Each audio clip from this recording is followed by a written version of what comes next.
Everyone, good morning, welcome back to my YouTube channel. আজকে হচ্ছে সকাল সকাল বেরিয়ে যাচ্ছি হচ্ছে রংপুরে। আমরা তিনজনই, কারণ আজকে হচ্ছে দশমী।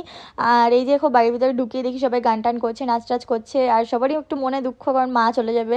তারপরে একটু নাচ টাচ করছি, মজা করছি। আর এদিকে সব বেলুন টেলুন ফুলিয়ে ওই গাড়িটাকে সাজানো হচ্ছে, কারণ ওটা তো করেই মা যাবে। তো আজকে দেখো এখানে ব্যান্ড পার্টিও চলে এসেছে, আর এখানে সিঁদুর খেলা শুরু হয়ে গেছে। সিঁদুর খেলা হয়ে যাওয়ার পর মাকে তুলে নিচ্ছে গাড়িতে। আর আমি গাড়িতেই ছিলাম, কারণ আমি বেরোইনি। এখানে দেখো সবাই আবির টাবির খেলে ভূত হয়ে গেছিলো। আমার এক একটা মনে হয়েছিল যে একটু আমি নামিয়ে আবির খেলি, বাট যেহেতু এপির বার্থডে, ওখানে যেতে হতো, তার জন্য আমি একদম মানে ভূত সাথে যাইনি। যাই হোক, এখানে মামাকে একটু দুধ খাইয়ে নিয়েছি। আর এখানে দেখো আকাশটা কত সুন্দর লাগছে।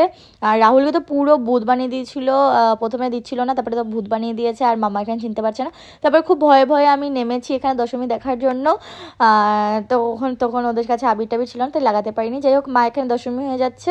আর তারপরে আমরা আবার ঘরে যাই, ঘরে গিয়ে ড্রেস ট্রেস চেঞ্জ করে তারপরে এপির বাড়িতে। এটুকুন ছিল ব্লগটা। বাই।